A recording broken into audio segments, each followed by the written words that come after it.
Joining me now, though, for more on all of this is Jamu Green, former director of women's outreach for the Democratic National Committee and Fox News contributor, and Matt Schlapp, chairman of the American Conservative Union. Great to see you both. Great to be Matt, I want to start with you about what changes when someone who is respected, someone on both sides of the political aisle, liked, someone who's been on the job in a different capacity and seen some success. I'm talking about General Kelly taking over as White House Chief of Staff. What happens to the morale, the tone, the tenor inside the White House? Well, first of all, remember there's a special counsel. Whenever that's going on, there's a degree of stress that accompanies that. Now you take a brand new chief of staff, and in this White House, what's interesting is that Reince Priebus had moved so many people over RNC into the West Wing, and I think all those folks who were seen as quote-unquote Reince people are, you know, a certain amount of duress. Will I survive the next reforms, or will I be able to make the cut, and has the president liked the service I've given?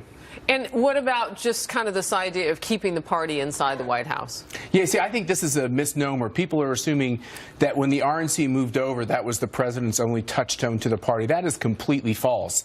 That was his touchstone to RNC operatives. The president's touchstone to the party is done through all kinds of very close relationships, including his own. So I actually think that's not so much a question. All right. Jamu, it's been interesting to hear Democrats respond to General Kelly. I mean, so much positivism. You hear from the likes of Blumenthal to Manchin. Maybe not a lot of surprises there, but they're more moderate.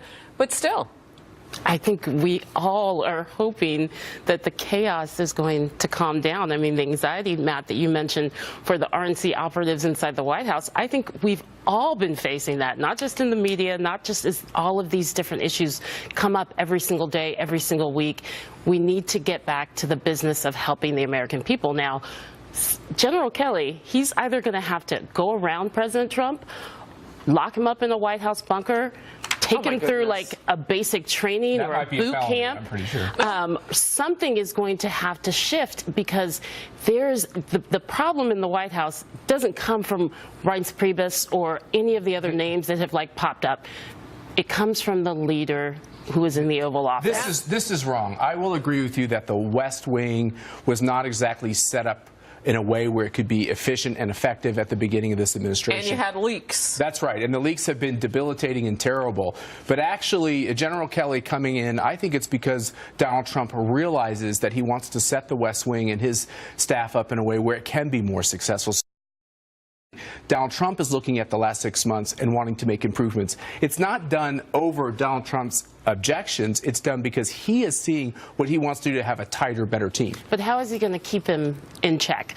We've seen this before. I don't want to keep him in check. The fool me once type of mentality, because how many times have we been fooled by the president's going to pivot to being more presidential? How many countless times has that been said? I'm not looking for a pivot. Well, a pivot to taking away the chaos would be good for your agenda, for Trump's agenda, for sure. The chaos happens because the president is taking on the media, taking on the bureaucracy, taking on the swamp, and he did it with a lot of outsiders. He wants to get more experienced people in there now. Tweeted about fake news and enemies and so on and so forth, and we'll get to that in just a moment. I want to take you now live to the State Department briefing. Secretary of State Rex Tillerson actually has stepped up to the lectern, briefing on threats around the world. We'll monitor and bring you any news out of this, but he waited for the spokesperson, Heather Nauert, to step up, and now we see the Secretary of State. We know what he's facing: North Korea, you've got Russia, you've got a lot on his plate right now.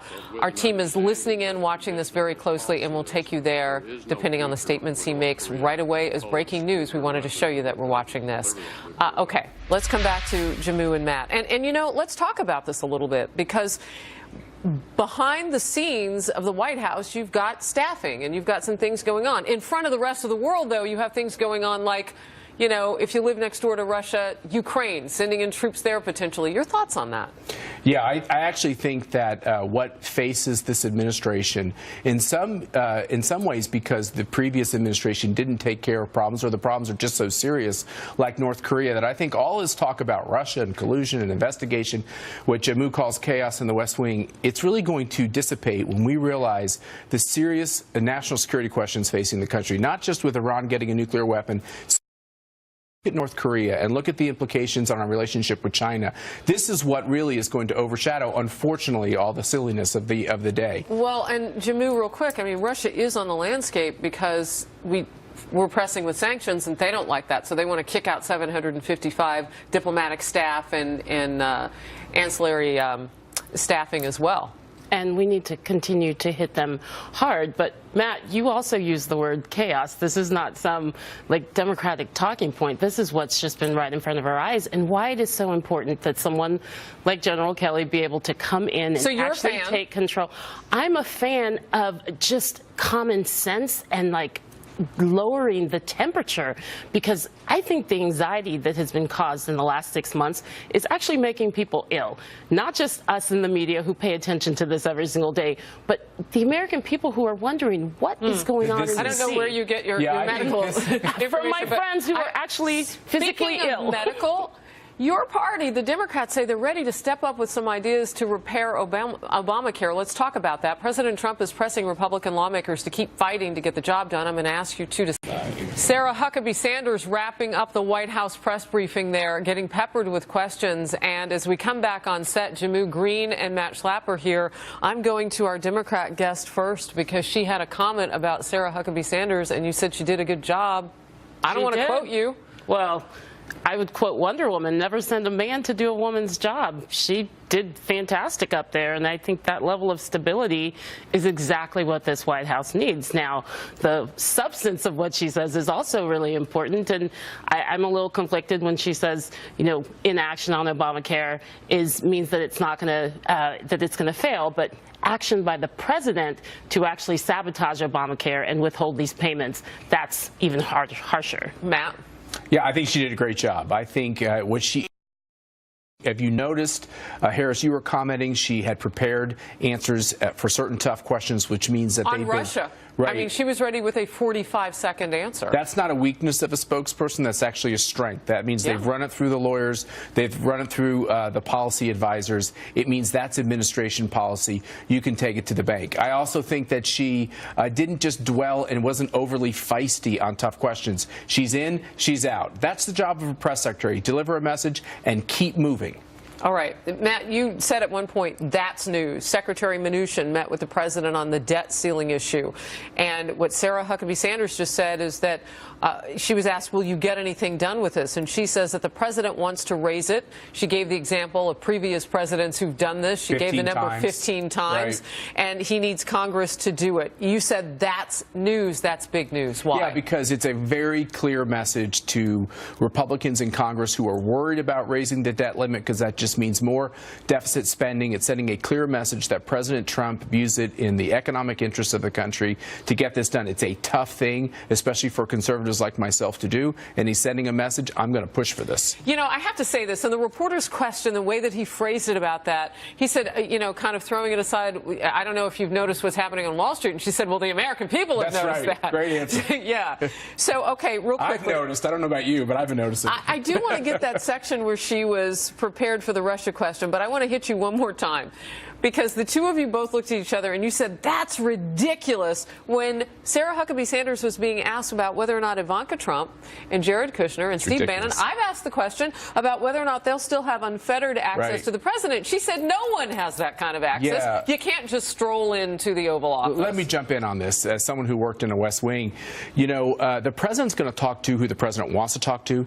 By the way, there's a phone. He calls anybody he wants. Well, so we know he has a phone. But he also uses that phone a lot, and the idea that he's not going to talk to his closest advisors in his family is absurd. The real question about a chief of staff, unlike the way it was handled under Reince Priebus, is there a structure? Is there a schedule? Is there a system to go through? It doesn't mean that, in the end, General Kelly is the ultimate gatekeeper, because he'd be wasting his time if that's what he spent his time on. All right, real quickly, ask about the Russia situation that's coming out now, Jamu, that perhaps the president may have dictated on Air Force One exactly what Donald Jr. should say about his meeting with a Russian attorney. This question, this answer from Sarah Huckabee Sanders. You guys are focused on a meeting that Don Jr. had no consequence when the Democrats actually colluded with a foreign government like Ukraine. The Democrat-linked firm Fusion GPS actually took money from the Russian government while it created the phony dossier that's been the basis for all of the Russia scandal fake news. And if you want to talk further about a relationship with Russia, look no further than the Clintons, as we've said time and time again. Bill Clinton was paid $500,000 to give a speech to a Russian bank and was personally thanked by Putin for it. Hillary Clinton allowed 1/5 of America's uranium to reserve to be sold to a Russian firm whose investors were Clinton Foundation donors, and the Clinton campaign chairman's brother lobbied against sanctions on Russia's largest bank and failed to report it.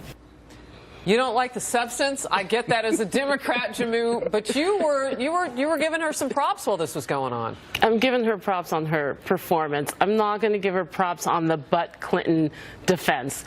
Hillary Clinton is not president of the United States, and we have to get past every single answer being, but Hillary, but President Clinton. What about Hillary Donald Trump? She has got a butt. She's got, you know, a book. Yeah, she's got a book that says what happened. But go ahead. But I will say that there's one thing that I do wish that she had talked about that she didn't. 45 members of the U.S. Senate, Democrats, sent the president a letter today saying, we want to work with you on tax reform. I think that's a message. You think they're genuine when they say it? Absolutely. Okay. 3 principles. Make sure that you prioritize working families over the top 1%. When you see that letter? I am optimistic, and I think the American people would be more optimistic about this White House if she had shared that in the briefing. They're looking for this type of bipartisan cooperation. They're going to get some Democrats on tax reform, so I'm hopeful on that. All right. Hope. You hope. Look at that, Jamu. Matt, thank you Smart for Democrats being... will be for cutting taxes. Let me just tell you that. Oh, we had to get